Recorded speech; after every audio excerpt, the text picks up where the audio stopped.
Bom dia, amigos do canal.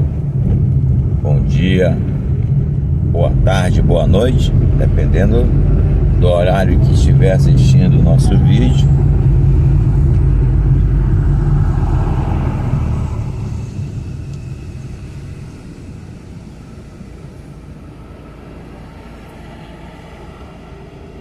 E o tema de hoje, pessoal,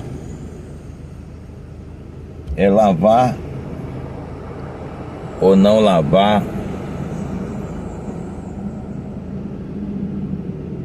plástico moído.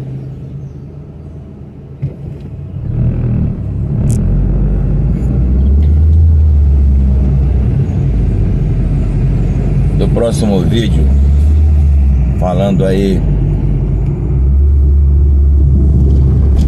qual o plástico melhor, pós-indústria, pós-consumo. E aí veio um questionamento que pós-consumo tem que lavar, né? E necessariamente não precisa lavar. Na realidade, tudo é processo.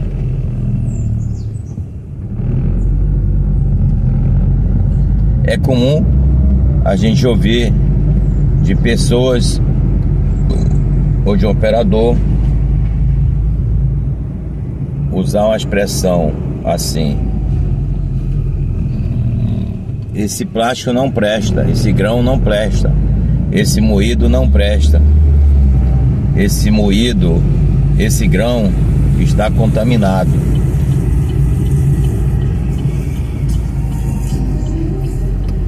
Quando se trata de plástico,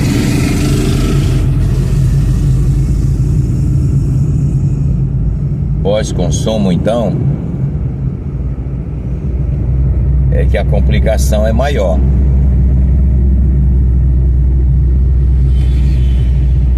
Porque é passivo de vez em quando passar um pedaço de plástico de um outro tipo, né? Passa ali despercebido, às vezes muito semelhança, muito próxima.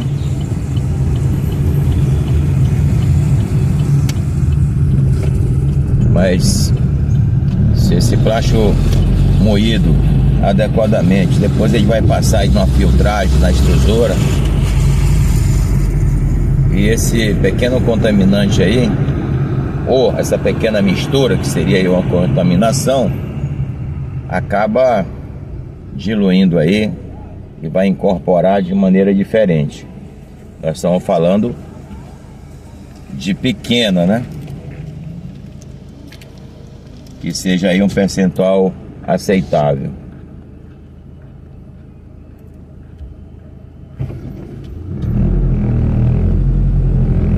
Aí no canal tem vídeo passados que você pode ver parceiros sendo assessorado por nós usando uma peneira. Não usa o sistema de lavagem, e sim um sistema para peneirar o plástico. Lembrando que esse sistema de peneirar o plástico, ele tem que estar quente, de morno para quente. Necessariamente não precisa ele estar quente ao ponto de você pegar e queimar a mão. Não, ele tem que estar morno, que é para poder dispersar a umidade. Se ele estiver morno, dispersa a umidade e os grãos de areia, o pó que soltar dessa moagem também vai sair. Esse pó não contribui muito, né? Se for plástico branco, o pó que está meio amarelado ali pela degradação aí do temperatura e tempo que essa peça está exposta aí ao meio ambiente, solta um pó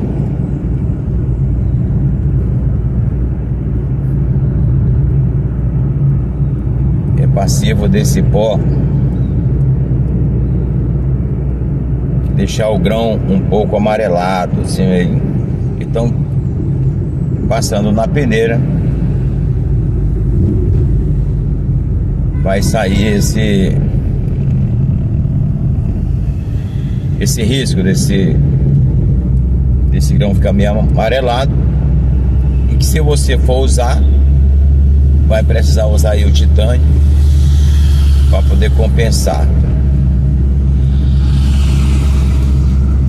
E aí, quando se trata de materiais recuperados ou recuperáveis, se você usa aditivos caros, aí às vezes fica inviável o produto, né?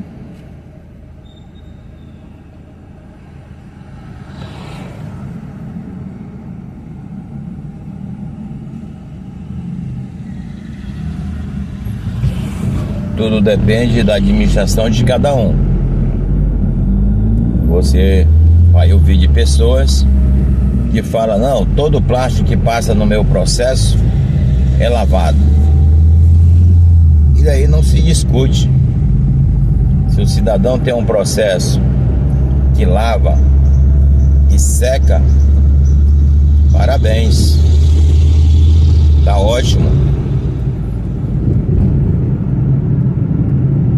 Mas se o processo não lava e seca adequadamente, você vai estar gastando energia, tempo, e isso tudo é custo. No final, o produto vai agregando custo e a tendência é só encarecer.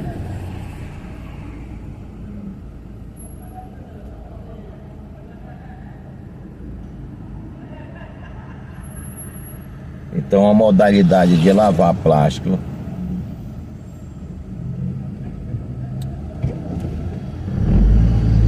é um pouco oneroso. Já começa ali pela mão de obra, que essa hoje é o mais caro. Às vezes o cidadão pensa no valor do equipamento, mas o equipamento se paga.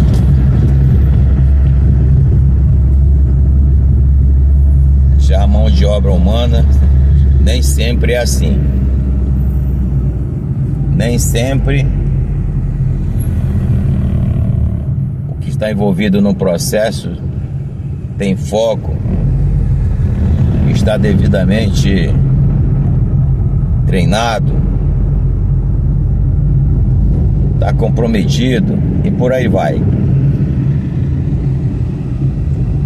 Equipamento não. Uma vez que você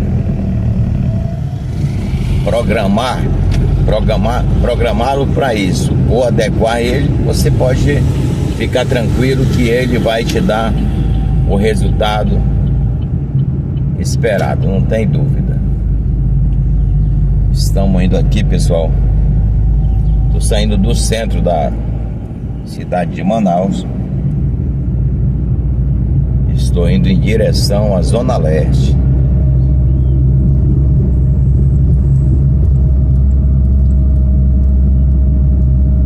Passando por alguns bairros, né? Vamos passar por alguns bairros daqui para lá, como Cachoeirinha, Coroado, São José, Tancredo Neves, Jorge Teixeira, para chegar no João Paulo, que é o nosso destino.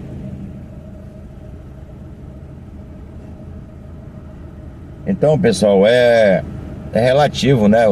Cada um com a sua posição, com a sua administração, com seu processo. Temos acompanhado aí parceiro que está investindo nessa modalidade de lavagem. E quando o grão chega no processo, está realmente bonito, mas tem contaminantes por falta de boa escolha. E o contaminante pior são metais ferrosos e não ferrosos. Então não adianta nada o cidadão montar um sistema de lavagem, custa caro, não só o equipamento como o operacional. Esse operacional tem vários motores,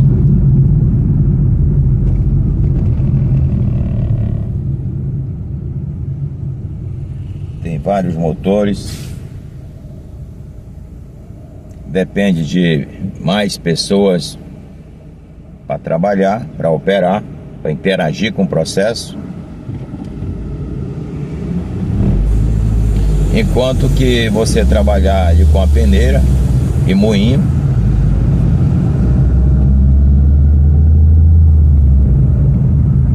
se o processo for bem administrado, você vai ter plástico limpo,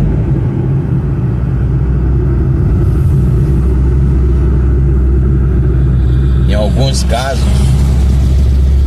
como cadeiras e mesa branca, passando no moinho já aquecido naturalmente, não precisa colocar aí resistências elétricas, aquecido pelo atrito mesmo da moagem. Aí no canal você vai ver como exemplo que a impressão que dá é que o grão foi lavado.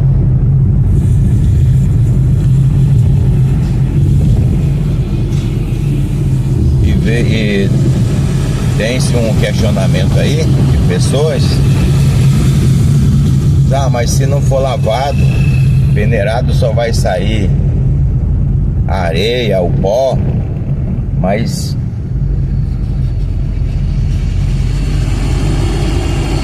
se ele tiver algum encardido nas partículas,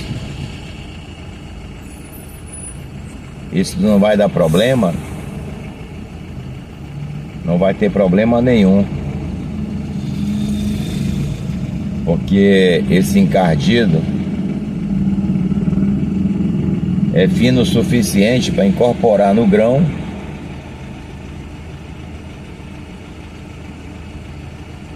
e não dá problema nessa peça quando for injetado. E aí vai ter seus aditivos, né? Se a peça for branca, se ela for azul, verde, não vai ter problema.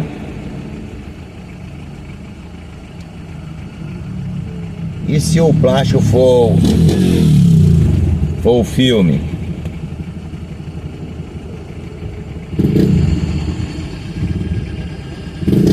Necessariamente ele tem que ser lavado? Não. Tudo vai depender de como está esse plástico, qual é o tipo de sujeira que tem nesse plástico, né?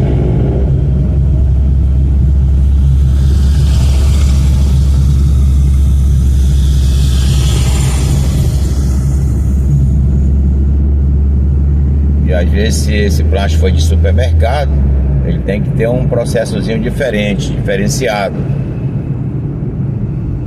Plástico de supermercado está passivo de ter aparas com contaminante. Esse é perigoso no plástico para bagunçar. É o açúcar. E muitos têm medo do óleo. O óleo não é problema. O óleo não é problema. Só lembrando que o plástico vem do petróleo e o óleo geralmente vem do petróleo, né? A menos que ele seja um óleo de algum outro produto, não sei, do petróleo.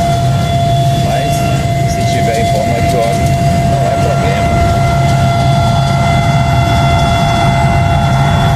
Lembrando que não é problema, dependendo de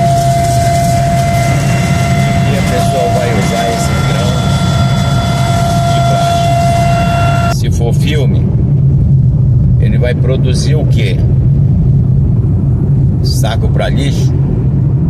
Sacolas coloridas? Se esse plástico for pós-consumo, né? É o que eu venho falando em outros vídeos passados. Quando se trata de recuperação de plástico, esse grão vem de recuperação, o ideal é sempre saber em que vai ser usado esses grãos, qual vai ser o produto que você ou teu cliente vai fazer.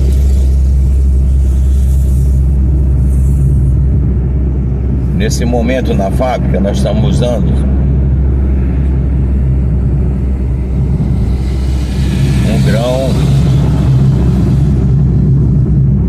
que chamamos de canela.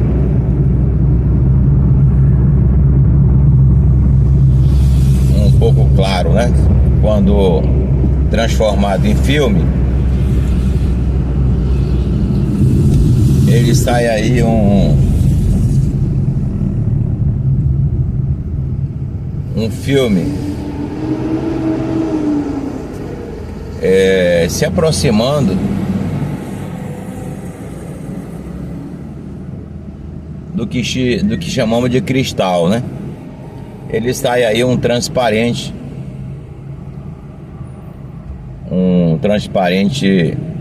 com essa cor que no mercado se chama de canela, que pode ser também colocado aí o master, ou pigmento, como queiram falar, e fazer com a cor desejada ou programada para determinada cor de sacola ou de saco, de embalagem no geral.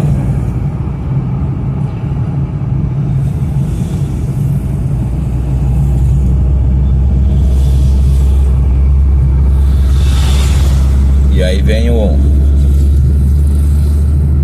os detalhes que você passa quando compra o recuperado. Quando se trata de grãos de recuperação,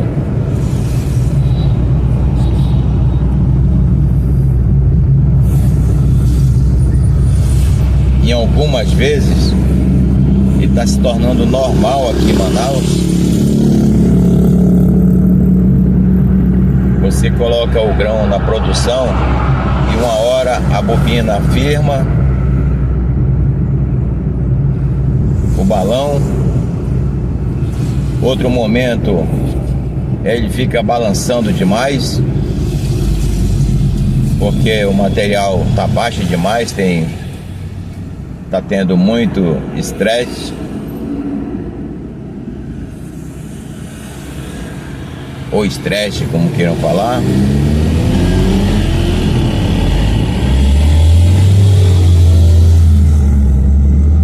E você precisa colocar um grão que esteja ou um grão de alta para ajustar, ou um grão que esteja de médio, tudo dependendo da situação que tiver esse grão para esse momento, para esse produto que está sendo feito a bobina. Às vezes é uma bobina na 0,003, que no popular chamamos na 03. Então a bobina de paredes muito finas, e às vezes você está fazendo uma bobina aí de 1 metro e 10, então fica um pouco complicado, dependendo do potencial, do tamanho da sua máquina extrusora. Você vai precisar mexer nessa mistura aí para poder o balão firmar e te dar uma produção de bobina conforme você está precisando.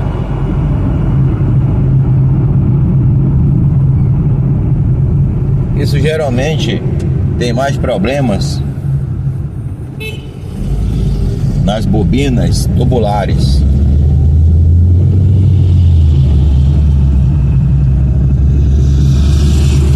A bobina, quando é sanfonada, fica mais tranquilo, né?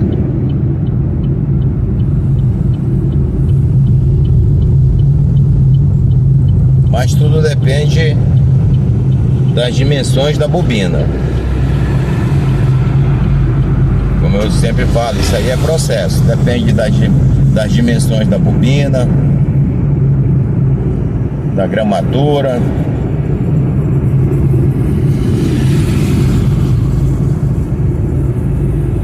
Então cada caso é um caso a analisar.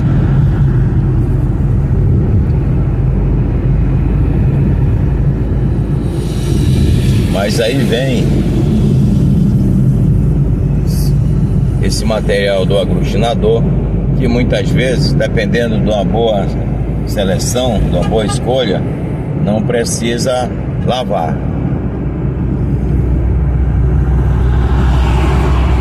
Então o plástico, seja ele filme ou plástico rígido, lavar ou não lavar, é uma determinação de cada produtor, é uma administração de cada um com seu entendimento, com seu conhecimento no processo.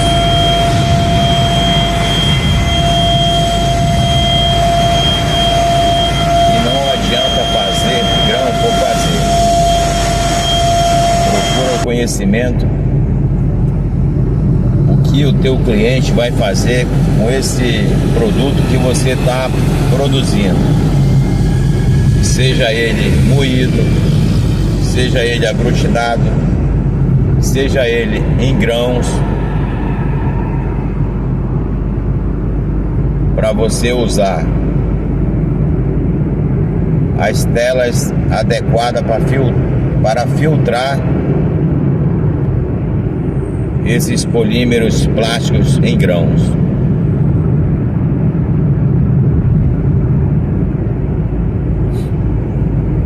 É comum chegar lá na fábrica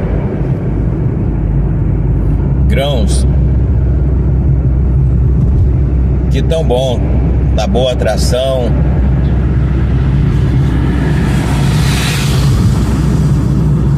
porém tá mal filtrado.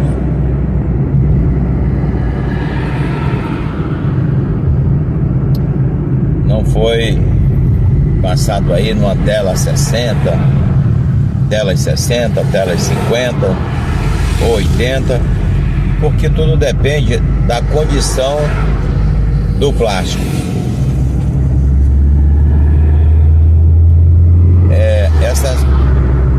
Essas condições, como ele está, é que vai definir quais telas você vai usar.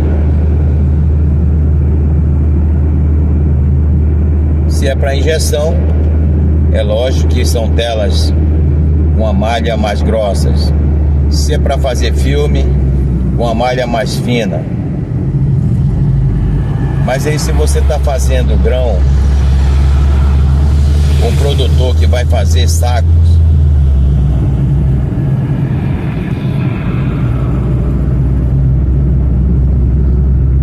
na 0,15, na 20, 25, 30, você vai usar telas mais grossas. Você usando tela mais grossa, você solta um pouco mais a máquina, tira o freio, né? A produção quilo-hora vai ser maior. E chegando na extrusora, não vai impactar na produção.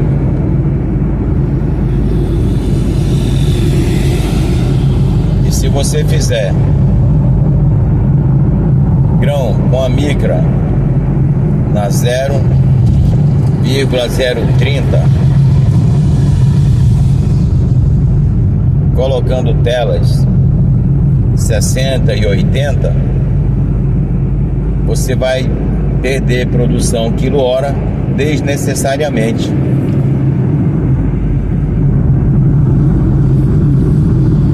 Claro, se você não souber em que o teu cliente vai usar, o ideal é você fazer uma produção para ele usar na produção de qualquer micra por bobina. Mas hoje está todo mundo e precisa se olhar no custo. Sempre está trabalhando no custo. Porque quando você vende o produto, você vai colocar na tua planilha para você determinar o preço, chegar no preço, não é isso? Então,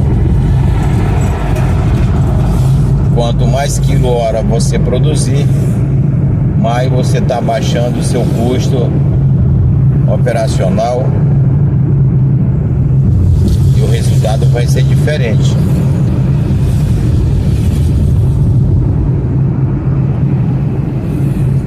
Nós trabalhamos no geral com micras finas, 2,5, 3.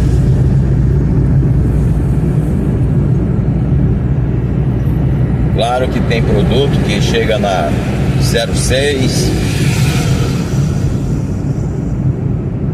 mas no geral a micra é na 3, na 2,5.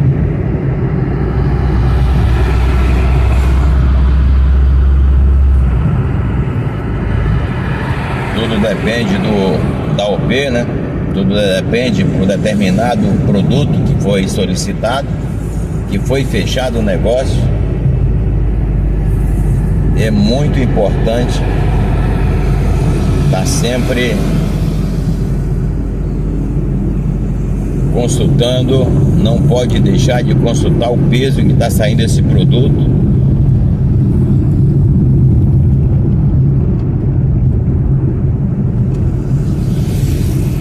Que às vezes você fecha em quilo a venda, ou você vende em milheiro. Mas de qualquer forma, quando você compra os grãos, você compra em quilos. Então tem que estar sempre adequando aí, de olho na planilha, para a conta fechar.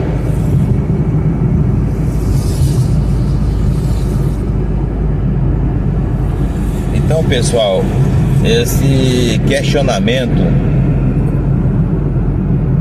de lavar ou não lavar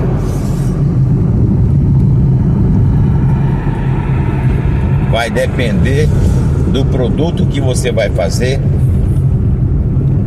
como você vai estar processando essas aparas, essas sucatas, seja sucatas filmes, sucatas plástico rígido. Aqui na região não usamos muito o termos de aparas, né? Aqui na região usamos mais o termo sucata. Então precisamos estar bem atento a esses detalhes. Quando você lava o plástico, você tem que se ater bem ao processo, porque quando esse plástico chega na produção para fazer grãos, se você produtor tem extrusoras no estilo cascata,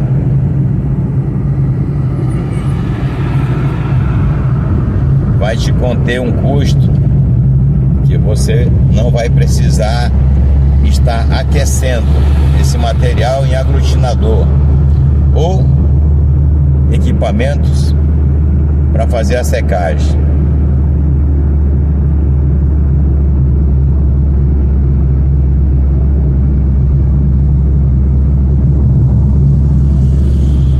Hoje nós usamos bastante dessecante na fabricação de bobinas. Isso tem um custo alto. Quando pegamos grãos para usar no dia de manhã, que esse grão foi produzido à noite, só para você ter uma ideia, o consumo do dessecante cai. Esses grãos estão bem secos e ainda quentes. Porém, ele precisa passar por um processo na hora da fabricação de grãos, regulando ele na banheira, se for o sistema de espaguete, né?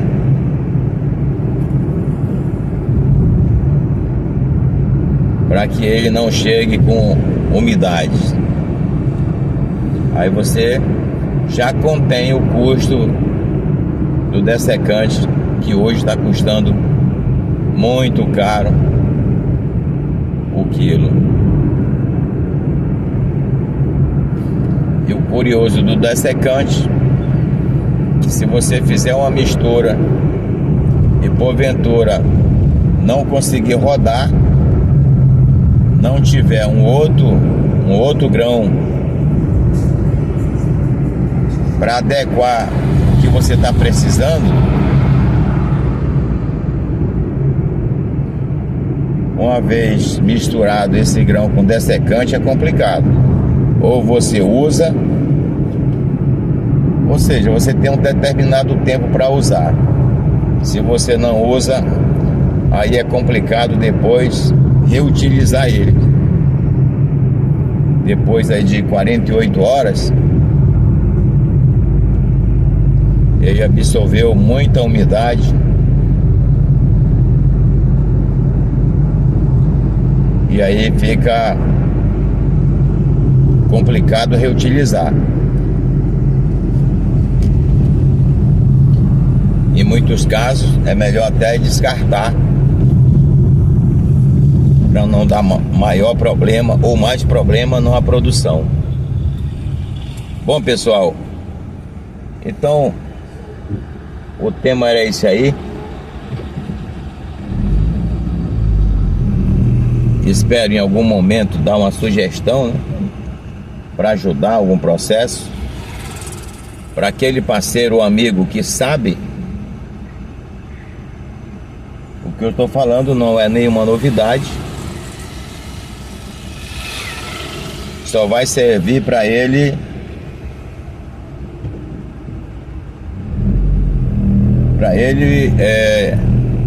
comentar: não, eu estou fazendo certo. E você que está com a dúvida ou algo parecido, olha no teu processo, porque tudo é custo. Nem sempre lavar é o melhor processo ou a melhor solução. Porque jogar água no plástico custa dinheiro para tirar a umidade depois. Seja com dessecante, seja com equipamento secando, de qualquer forma,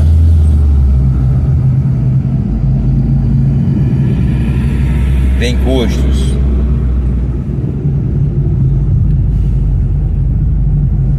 Então, pessoal, muito obrigado por interagir com o nosso vídeo. Deixe o seu like, compartilhe com amigos. Só agradecimentos a todos. Nós falamos em alguns vídeos, olha, estamos chegando em 1000, estamos chegando em 1000 inscritos. No momento já passamos de 1000 e estamos caminhando bem. Poderia estar melhor, mas pela falta de tempo, disponibilidade para fazer mais vídeo para o canal. Mas o objetivo é esse, tá indo bem, graças a Deus. Na realidade é compartilhar um pouco de conhecimentos que temos. Com isso, já ajudamos algumas pessoas. Ou outra, olhando, essa semana nos perguntou alguém quanto é que custa para colocar um depósito desse em produção. Tudo depende da estrutura que você quer começar ou que você quer fazer. Você quer moer plástico? Começa com um moinho, uma peneira, e procura conhecimento ou contrata alguém que tenha conhecimento. Para você colocar aí sua empresa, não precisa necessariamente você ser um PhD no conhecimento de plástico, não.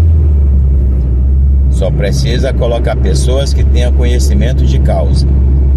Se você vai vender plástico aglutinado, compra um aglutinador. Se você quer vender grãos, adquira aí uma extrusora, seja ela de porte pequeno, para você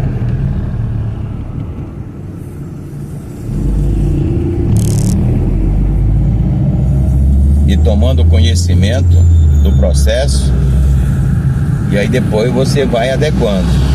Só que lembrando, né? Se o seu objetivo é esse, se prepara, porque é como se fosse uma bola de neve. Você compra uma extrusora pequena, não dá conta, você passa para uma maior, aí você passa para uma segunda, para uma terceira, porque se você for interagir mesmo no plástico, você começa com equipamento, daqui a pouco tem 10, e dependendo da sua capacidade de produção, cada um ainda não dá conta. Mas pessoal, o tema era esse aí. Muito obrigado. O vídeo não ficar muito longo, que a conversa é longa quando se começa a falar de plásticos, de recuperação e produção. Muito obrigado e nos falamos no próximo vídeo.